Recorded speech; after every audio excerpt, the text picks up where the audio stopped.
Hi, எல்லோருக்கும் வணக்கம். Welcome to உங்கள் நான் கமல்ஹாசன்ஸ். அந்த வீடியோவில் நம்ம கமல் சார் பற்றின ஒரு புதிய தகவல் தான் டிஸ்கஸ் பண்ண போகிறோம். ஸோ வீடியோக்குள்ளே போகிறதுக்கு முன்னாடி நம்ம சேனலுக்கு நீங்கள் வந்து புதுசாக இருந்தீங்க அப்படின்னா கண்டிப்பாக சப்ஸ்கிரைப் பண்ணிக்கோங்க. வீடியோ மறக்காமல் ஒரு லைக் பண்ணிக்கோங்க. இப்போ நம்ம வீடியோக்குள்ளே போகலாம்.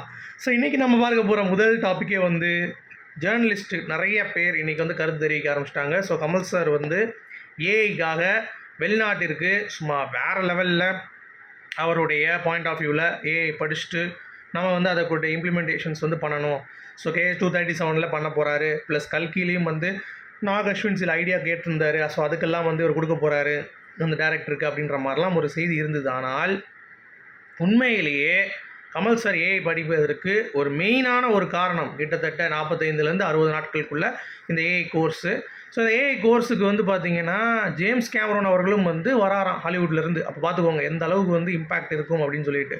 ஸோ அப்படிப்பட்ட ஒரு இடத்தில் கமல் சார் வந்து அந்த தொழிலை கற்றுக்கிட்டு வந்துட்டு எப்படி இம்ப்ளிமெண்ட் பண்ண போகிறார் அப்படின்ற ஒரு விஷயம் வந்து இருக்குல்ல, அதுவே வந்து பயங்கர கூஸ்பம்ஸ் மொமெண்ட்டாக இருக்குது. அதுலேயும் ஜேர்னலிஸ்ட் ஒருத்தர் வந்து இன்றைக்கி பேசியிருந்தார். அதாவது கமல் சார் வந்து இன்றைக்கி யூஎஸில் இருந்தாலும் யூஎஸில் வந்து பயங்கரமாக அந்த கோர்ஸை படிச்சுட்டு ஏஐ ரொம்ப கற்றுக்கிட்டு எல்லா படங்களுக்கும் கொடுக்குறதுக்கு அவர் என்ன முட்டாளா?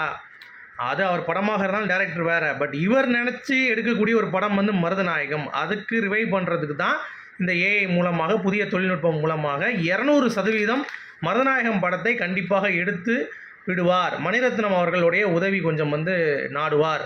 அவருடைய கனவு மருதநாயகம் கண்டிப்பாக நினைவாகும் அப்படின்ற மாதிரி அவர் வந்து பேசியிருக்காரு. ஸோ எனக்கே ரொம்ப தூக்கி வாரி போட்டுருச்சு. ஏன்னா அந்த மனுஷன் புட்டு வச்சுட்டாங்க நம்ம நினச்சது அப்படின்ற மாதிரி. ஸோ நானும் நான் நினச்சிட்டு இருந்தேன். ஏன்னா கமல் சார் சும்மா விட மாட்டார். மருதநாயகம் படம் வந்து ஒரு ட்ரீம் ப்ராஜெக்ட் அப்படிங்கிறது உங்கள் எல்லாத்துக்குமே தெரியும். ஸோ அப்படி இருக்கும் பட்சத்தில் அந்த படத்தை எப்படியாச்சும் எடுக்கணும், நம்ம வந்து கற்றுக்கிட்ட வித்தையை அதுக்கு இறக்கணும் அப்படின்னா வேறு மாதிரி இருக்கும். ஏன்னா ஏஐலேயும் வந்து கொண்டு வந்துடலாம் யூத் கமல். ஸோ அவர் வந்து நடிச்சிருவார் அப்படின்றதுனால ரொம்ப சூப்பராக அதை வந்து டைல்யூட் பண்ணி ஒரு படமாக கொடுப்பதற்கு கமல் சாருக்கு எல்லா தகுதியும் இருக்குது. அதை கூடிய விரைவில் பண்ணுவார் அப்படிங்கிறது தான் நிறைய பேர் வந்து கருத்து தெரிவிக்கிறாங்க. ஸோ நானும் அதை வந்து வெயிட் பண்ணிகிட்டு இருக்கேன். ஸோ மருதநாயகம் உருவானா அடிச்சு நாத்திரலாம் அப்படிங்கிறது தான். ஸோ இதை பற்றி அவர் வந்து முன்னாடியே சொல்லியிருக்காருங்க ஏஐ பற்றி. ஸோ விக்ரம் ஆடியோ லான்ச்லேயும் வந்து அதை மிகைப்படுத்தி பேசியிருந்தார். நான்லாம் வந்து 40 வருஷம் முன்னாடியே சொன்னேன் அந்த மாதிரி எலக்ட்ரானிக் சிப்லாம் வந்து வரும் அப்படின்ற மாதிரிலாம் அப்படின்னு சொல்லிட்டு. ஸோ கமல் சார் பொறுத்த வரைக்கும் எப்பயுமே வந்து ரொம்ப அட்வான்ஸ்டு பர்சன். ஸோ என்ன வரும் எப்படி வரும் அப்படின்றதையும் வந்து அனலைட்டிக் வந்து பண்ணி ஸோ சூப்பராக வந்து பார்த்திங்கன்னா மக்களுக்கு கொண்டு போய் சேர்ப்பதில் வல்லவர் அப்படின்றதில் ஒரு நம்ம சொல்லிக்கலாம். அடுத்து நம்ம ஸ்ரீபிரியா மேம் கமல் சாரை பற்றி வந்து டிடி ஒரு இதில் கேள்வி கேட்குறாங்க. அதில் வந்து பார்த்திங்கன்னா டீச்சர் வந்து எனக்கு கமல் சார் தான் குரு, ரஜினி வந்து ஒரு கோஸ்டார் நல்ல ஒரு ஃப்ரெண்டு அப்படின்ற மாதிரி சொல்லிட்டாங்க. ஆனால் கமல் சார் வந்து நல்ல ஒரு பேட்டர்னில் அவர் கூட இருந்தாலே ஒரு ஃபன்னாக இருக்கும். நான்லாம் வந்து திடீர்னு வந்து மயங்கி விழுவேன் சும்மாவே. அப்போ வந்து சும்மா பார்த்துட்டு என்ன ஷார்ட் இருக்குன்னு மயங்கி விழுந்துட்டியா சொல்லி கண்டுபிடிச்சிருவாரு. ஸோ ராதிகாவெலாம் ஒரு வட்டம் போய் கமல் சாரே வந்து மயங்கி விழ சொன்னாராம். ஷூட்டிங் வந்து ஒரு நாள் விழு அப்படின்னு சொல்லிட்டு. ஆனால் அவங்க வந்து அன்றைக்கி விழலையாம். அதுக்கடுத்து 2 நாளுக்கு அப்புறம் நிஜமாக மயங்கி விழும்பிடுது. கமல் சார் வந்து கரெக்டாக கண்ணு முடிச்சுன்னு கமல் சார் இருந்தாராம். சனியனே இன்றைக்கி எவ்வளோ சொன்னேன், இன்றைக்கி எவ்வளோ சொன்னேன், இன்றைக்கி விழுற அப்படின்ற மாதிரி அவருக்கும் இந்த ஆக்ட்ரஸ் கூட இருக்கிற கெமிஸ்ட்ரி அப்படிங்கிறது வந்து பார்த்திங்கன்னா நல்லா ஒர்க் அவுட் ஆகிருக்கு அப்படிங்கிறது இதன் மூலமாக நமக்கு தெரியுது. ஸோ நிறைய பேர் ஒரு விமர்சனம் பண்ணுவாங்க. அதுதான் ஸ்ரீபிரியா மேம் வந்து ரொம்ப அழகாக ஆர்டிகுலேட் பண்ணியிருந்தாங்க. என்ன அப்படின்னா 4 வயதிலிருந்தே அவருக்கு வந்து விமர்சனம் அப்படிங்கிறது வந்துக்கிட்டு தான் இருக்குது.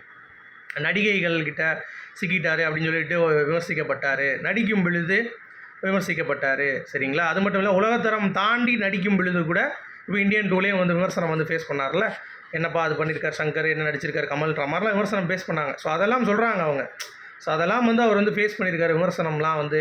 அதாவது உலகத்தரம் வாய்ந்த நடிகரை தாண்டி நடிக்கும் பொழுதும் அந்த விமர்சனம் வந்து ஃபேஸ் பண்ணியிருக்காரு. ஸோ எதை எடுத்துக்கணும், எதுக்கு பதில் சொல்லக்கூடாது அப்படிங்கிறது அவருக்கு ரொம்ப தெரியும் அப்படின்ற மாதிரி தெளிவாக ஸ்ரீபிரியா மேம் அவர்கள் வந்து ஒட்டச்சி பேசியிருக்காங்க. அது ரொம்ப அற்புதமாக இருந்தது. ஏன்னா கமல் சாரோடைய கேரக்டரே வந்து அதுதான். எல்லாத்துக்கும் வந்து கமல் சார் வந்து ரியாக்ட் பண்ண மாட்டார். விமர்சனம் வந்து எப்படினா எழுதிக்கோங்கடா, நான் நல்ல விமர்சனம் மட்டும்தான் நான் எடுத்துப்பேன் அப்படின்ற மாதிரி அந்த ஒரு பேட்டர்னில் கமல் சார் வந்து எப்பயுமே டாப் நாட்சில் இருப்பார் அப்படிங்கிறதுல எந்த ஒரு மாற்று கருத்தும் இல்லை. அடுத்து எஸ்பி பாலசுப்ரமணியம் அவர்களுடைய சாலை மு.க. ஸ்டாலின் அவர்கள் வந்து ரீநேம் பண்ணார். ஸோ அதுக்கு கமல் சார் வந்து செம்ம ஹாப்பி ஆகிடுச்சு. என்னுடைய நண்பர் அந்த எஸ்பி பாலசுப்ரமணியம் அவர்களுடைய ஒரு இதை வச்சுருக்கீங்க அப்படிங்கிறப்பே நான் வந்து நம்ம உதயநிதி ஸ்டாலினுக்கும் ஸ்டாலின் அவர்களுக்கும் வாழ்த்துக்கள் தெரிவிச்சுக்கிறேன் அப்படின்ற மாதிரி. ஏன்னா ஸ்டாலின் தான் வந்து அவர் சொல்லியிருந்தார். சாரி, உதயநிதி ஸ்டாலினில் ஸ்டாலின் அவர்களுக்கு வாழ்த்துக்கள் சொல்லி சாலை அமைத்ததுக்கு ரொம்ப ரொம்ப நன்றி அப்படின்ற மாதிரி. ஏன்னா நம்ம ஒரு கலைஞனை கௌரவிக்கும் வகையில் நீங்கள் வந்து அமைத்திருக்கிறீர்கள் அப்படின்ற மாதிரி ஸ்டாலின் அவர்களுக்கு வந்து போட்டிருக்காரு அப்படிங்கிறது தான். அடுத்து பிரசாத் ஸ்டுடியோவில் ஒரு க்ரேன் வந்து இறங்கியிருக்குங்க கரெக்டாக 6 மணிக்கு. இவர் 7 மணிக்கு அந்த ஸ்பாட்லேருந்து அந்த கேன் என்ன, எப்படி வந்திருக்கு, என்ன மாதிரி உபயோகப்படுத்துது, எங்கே ஓட்டி பார்ப்போம் அப்படின்ற மாதிரி உட்காந்து பண்ணியிருக்காரு. ஸோ எந்த ஒரு டெக்னாலஜி எங்கே வந்தாலும் சரி, கமல் சார் மாதிரி ஒரு ஆள் உள்ளே இருந்தார்னா அதை பிரித்து மேஞ்சி என்ன இருக்குது, என்ன டீட்டெயிலு அப்படிங்கிறதை கொடுக்கக்கூடிய ஒரு வல்லமை படைத்தவர் கமல் சார் அப்படின்றதை நம்ம வந்து சொல்லிக்கிட்டே இருக்கோம். ஸோ 6 மணிங்கிறப்ப 7 மணிக்கு வந்து உடனே பார்த்தா அப்படி இருக்கும் கிரேனை. அப்போ எவ்வளோ தூரம் அவரோட டெடிகேஷன் இருக்குதுன்னு பார்த்துக்கோங்க. அடுத்து தக் லைஃப் சீக்கிரம் முடியணும் அப்படின்றதற்காக அன்னைக்கு ஷூட் பண்ணுவாராங்க கமல் சார். அன்னைக்கு நைட்டே போய் டப்பிங் பேசுவாராங்க. இதை மணிரத்னம் சொல்லி மிரண்டார். நானே வந்து ஷாக் ஆகிட்டேன். ஏன்னா நான் யூஎஸ் போனோம், ஏஐக்கு வந்து இது பண்ணணுன்ற மாதிரி மணிரத்னம் அவர்கள்ட்ட சொல்லியிருக்காரு போல். அப்போ இது இருக்குது சார், நீங்கள் போயிட்டு வந்து கூட டப்பிங் பண்ணிக்கோங்கன்னு சொல்லியிருக்காரு. இல்லை வேண்டாம், நான் அன்றைக்கி ஷூட் பண்ணுறதை நான் அன்றைக்கே டப்பிங் பண்ணிடுறேன்னு சொல்லி டக்குன்னு டப்பிங் பண்ணிட்டு போயிட்டாராங்க. அப்போ அவருக்கு வந்து ஒரு கோர்ஸ் படிக்கணும், அதை வந்து முழுமையாக படிக்கணும், எந்த ஒரு தொல்லையும் இருக்கக்கூடாது, நீங்கள் டப்பிங் பண்ணல அப்படின்ற எந்த ஒரு மைண்ட் செட் இருக்கக்கூடாது. நான் தெளிவாக போயிட்டு அந்த கோர்ஸை படிஞ்சு அதில் இருக்க அந்த எக்ஸ்ட்ராக்டை எடுத்துகிட்டு வந்து சும்மா வேறு லெவல் பண்ணுவேன் அப்படின்றதில் ரொம்ப குறியாக இருக்கார் அப்படிங்கிறது இதன் மூலமாக ஈஸியாகவே தெரியுது. அடுத்து பரிதாபங்கள் சேனல் நிஜமாகவே அவங்க பேர் மாதிரி பரிதாபங்கள் ஆகிப்போச்சு. என்ன அப்படின்னா, அவங்க மேலே ஒரு கேஸை ஃபைல் பண்ணிட்டாங்க பிஜேபியில். என்ன ஆட்டம் போட்டிங்கடா, கமல் சாரை வந்து சும்மா எடுத்து பேசுகிறேன்ற பேரில் சும்மா வந்து ஒரு படத்தை எடுத்து விமர்சனம் பண்ணாலும் பரவாயில்ல படத்தை பற்றி, பட் கேவலமாக கண்ட கழுதியெல்லாம் விமர்சனம் பண்ணி இப்போ வந்து பார்த்தீங்கன்னா என்ன பண்ணுறதுன்னு தெரியாமல் கடைசி போய் கழுதிங்க போகிறாங்க அப்படிங்கிறது தான். ஸோ இந்த இது வந்து ரொம்ப ஒரு கேஸ் வந்து போயிட்டுருக்கு அப்படிங்கிறது பார்க்க முடியுது. ஸோ அது வந்து எந்த லெவலுக்கு போகும் அப்படிங்கிறது தெரில. ஆனாலும் பரிதாபங்கள் உண்மையிலே பரிதாபங்கள் ஆகிடுச்சு அப்படிங்கிறது தான். அடுத்து கமல் சார் இடத்தை விஜய் சேதுபதி நிரப்புவார் அப்படிங்கிறத ரஜினிகாந்த் வந்து பேட்டை ஆடியோ லான்ச்சில் ஒரு வட்டம் சொல்லியிருக்காருன்னு சொல்லிட்டு சொல்கிறாங்க. நம்ம போய் பார்த்தோம் அப்படின்னா அதெல்லாம் சொல்லவே இல்லை. நல்ல நடிகனாக வந்துட்டார், நல்ல நடிகனாக அடுத்து வந்து நல்லா போட்டி போடுற அப்படின்னு தான் சொல்லியிருக்காரு. நான் அடுத்து கமல்லாம் சொல்லவே இல்லை. சரிங்களா? அது விஜய் சேதுபதி கமல் சார் அளவுக்கு என்ன பண்ணிட்டார் அப்படின்ற ஒரு கேள்வியும் இருக்குது. டைரக்ஷன் பண்ணாரா இல்லை பாட்டு பண்ணாரா அப்படின்ற மாதிரிலாம் இருக்குது. அதெல்லாம் நம்ம வந்து ஒரு பக்கம் இருக்கட்டும்.